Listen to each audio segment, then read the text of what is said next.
வணக்கம் அன்பர்களே. அஸ்ட்ரோசிரி சேனல் வாயிலாக நான் உங்கள் அஸ்ட்ராலஜர் டாக்டர் சதீஷ். ரிஷபராசி அன்பர்களே, இந்த 2025 ஜனவரி மாதம் எப்படி இருக்குன்னு பார்க்கும் பொழுது உங்க ராசி அதிபதியாக இருக்கக்கூடிய சுக்கிர பகவான் 10ஆம் இடம் என்று சொல்லக்கூடிய தொழில் ஸ்தானத்துல போய் அமர்ந்திருக்கார்.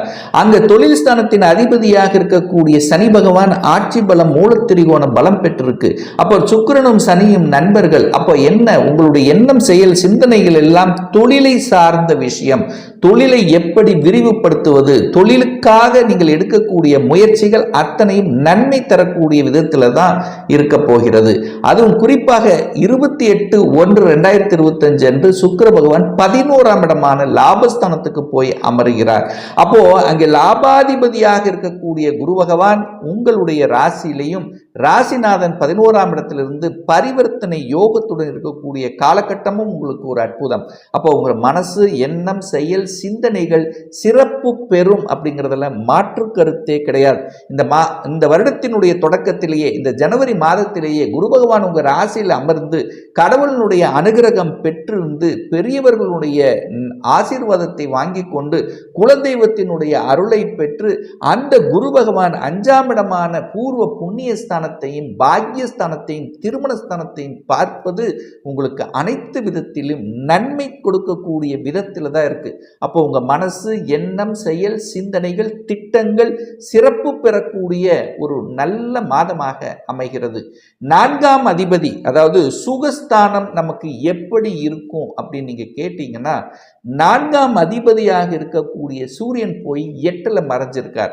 அப்போ சின்ன சின்ன தொந்தரவுகள் வருவதற்கான ஒரு வாய்ப்புகள் உங்களுக்கு இருந்தாலும் அந்த சூரியன் பார்த்தீங்கன்னா இந்த ஜனவரி மாதம் 14ஆம் தேதி என்று பாக்கியஸ்தானத்தில் போய் அமருகிறார். அப்போ ஒரு வண்டி, வாகனம் இது அத்தனையும் உங்களுக்கு கொடுக்க பெறும் அப்படின்னு நம்ம சொல்லலாம். ஏன்னா 4ஆம் அதிபதியாக இருக்கக்கூடிய சூரியன் போய் பாக்கியஸ்தானத்தில் அமர்ந்து குருவினுடைய பார்வை பெறும் பொழுது நிச்சயமாக இந்த ரிஷபராசி என்பர்களுக்கு இந்த ஜனவரி மாதம் 14ஆம் தேதிக்கு அப்புறம் வீடு, வண்டி, வாகனம் அனைத்து விதத்திலும் உங்களுக்கு நன்மையை பயக்கும். ஆனால் அதற்கு முன்னாடி ஒரு 14 நாட்கள் பார்த்தீங்கன்னா சூரியன் 8ஆம் இடத்துல மறைஞ்சு இருக்கிறதுனால இரவு நேர பயணங்களை தவிர்ப்பது நல்லது என்பதை மனதில் பதிய வைத்துக் கொள்ளுங்கள். சரி, குழந்தைகளினுடைய நலன்கள் நமக்கு எப்படி இருக்கும்னு பார்க்கும் பொழுது 5ஆம் அதிபதியாக இருக்கக்கூடிய புதன் பகவான் 8ஆம் இடத்துல போய் மறைஞ்சிருக்கார். ஸோ 5க்குரியவன் 8ல போய் மறைகிறது நல்லதான்னா நல்லது இல்லைத்தான். ஆனால் அதே இந்த மாதத்தினுடைய பிற்பகுதி 24/1 அன்று அந்த புதன் பகவான் பாக்கியஸ்தானத்துக்கு சென்று அமர்வது ஒரு நல்ல அமைப்பு.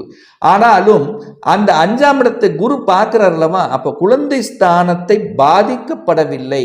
குழந்தை பிறப்பு சம்பந்தப்பட்ட விஷயத்தில் அனுகூல வாய்ப்புகளை தரக்கூடிய அமைப்பு இந்த மாதத்தினுடைய பிற்பகுதி 20ஆம் தேதிக்கு அப்புறம் நல்லா இருக்கிறது அப்படின்னு நம்ம ஸ்ட்ராங்கா சொல்லலாம்.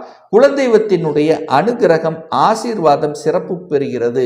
அங்க கேது இருக்கார், ஞானக்காரகன் 5ஆம் இடத்துல உட்கார்ந்திருக்கார், குருவினுடைய பார்வை பெற்றிருக்கு.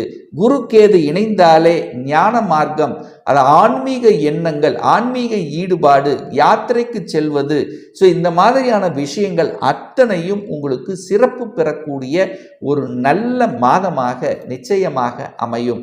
தனஸ்தானாதிபதியாக இருக்கக்கூடிய அந்த புதன் பகவான் 8ல போய் மறைகிறதுனால பணம் கொடுக்கல் வாங்கல் விஷயத்துல மட்டும் கொஞ்சம் கவனமாக இருக்கணும் இந்த மாதத்தினுடைய முற்பகுதி. அதன் பிறகு பார்த்தீங்கன்னா சிறப்பாக இருக்கிறது. தனத்தில் எந்த குறையும் உங்களுக்கு வரப்போவதில்லை. குடும்பம் சார்ந்த விஷயத்திலும் நன்றாக இருக்க போகிறது. குடும்பத்தில் சுப காரியங்கள் நடக்கக்கூடிய அமைப்புகள், சந்தர்ப்பங்களை உருவாக்கும். அதை நீங்கள் கெட்டியாக பிடித்து கொள்வது நல்லது. ஏன் சொல்றேன்னா, குரு பகவான் 7ஆம் இடத்தை பார்த்து அந்த 7ஆம் இடத்தை சுபத்துவப்படுத்துகிறார், திருமணஸ்தானத்தை வளர்க்கிறார். அப்போ திருமணத்துக்காக நீங்கள் எடுக்கக்கூடிய அத்துணை முயற்சிகளும் பலிதமாக கூடிய தன்மை இருக்கிறது.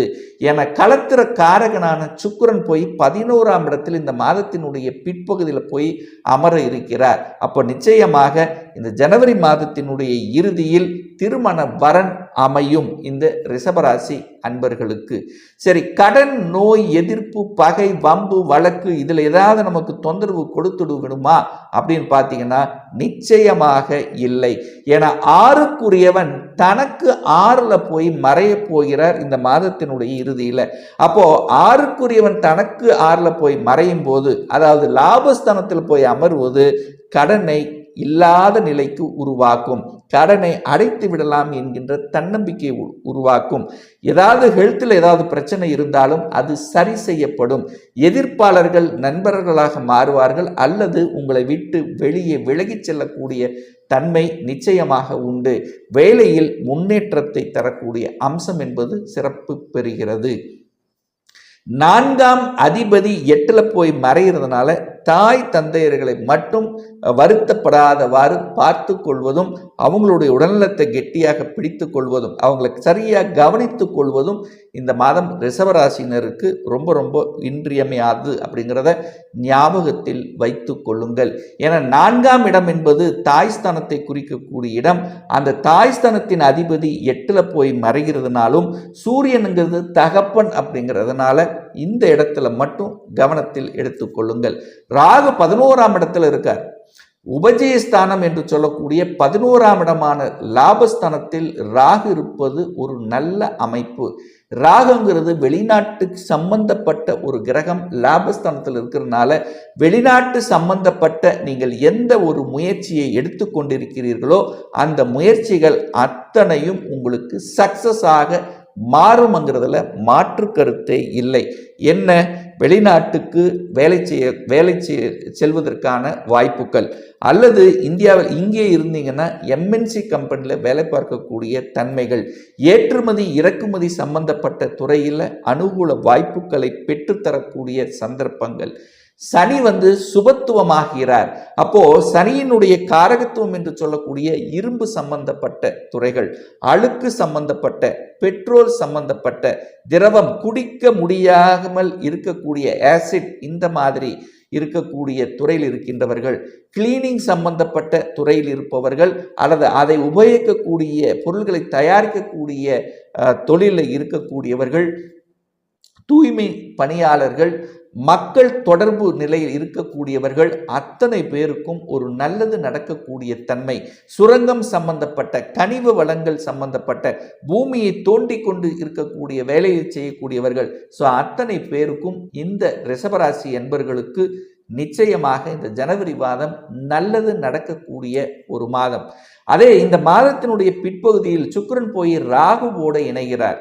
அப்போ சுக்கிரனுங்கிறது கலத்திரக்காரகன் ராகுவோடு சேரும்போது ஆண்கள் பெண்கள் சார்ந்த விஷயத்திலும், பெண்கள் ஆண்கள் சார்ந்த விஷயம் களத்திர ரீதியாக கவனத்தில் இருக்க வேண்டும் என்பதை ஞாபகத்தில் வைத்துக் கொள்ளுங்கள். ஏன்னா சுக்கிரன் ராகுவோடு சேர்றார். ராகுங்கிறது ஒரு பாம்பு கிரகம், அங்கே ஒரு விஷத்தன்மை இருக்கிறது என்பதை ஞாபகத்தில் வைத்துக்கொண்டு செயல்படுத்துங்கள். மற்றபடி பார்க்கும் பொழுது பாக்கியஸ்தானத்தை குரு பார்க்கிறார். சூரியனும் குருவும் இணைந்து சிவராஜ யோகம் கிடைக்க பெறுகின்ற தன்மை. அப்போ நிச்சயமாக நல்ல பாக்கியங்கள் கிடைக்கக்கூடிய தன்மைங்கிறது இருக்கிறது.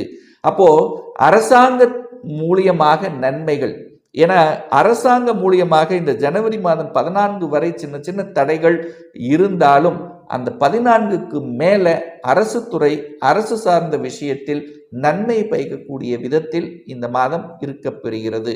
ஒரு நல்ல தெய்வ வழிபாடு அப்படின்னு எடுத்துக்கொண்டால் இந்த ரிஷபராசி அன்பர்களுக்கு உங்க ராசிநாதன் சுக்கிரன் நல்லபடியாக இருக்கிறதுனால ஒவ்வொரு வெள்ளிக்கிழமை என்று உங்களுக்கு பிடித்த அம்மன் தெய்வத்தை நீங்கள் வழிபட்டு வருமையானால் உங்களுடைய எண்ணங்கள், செயல்கள், சிந்தனைகள் சிறப்பு பெறும்ங்கிறதுல எந்தவித மாற்று கருத்தும் கிடையாது.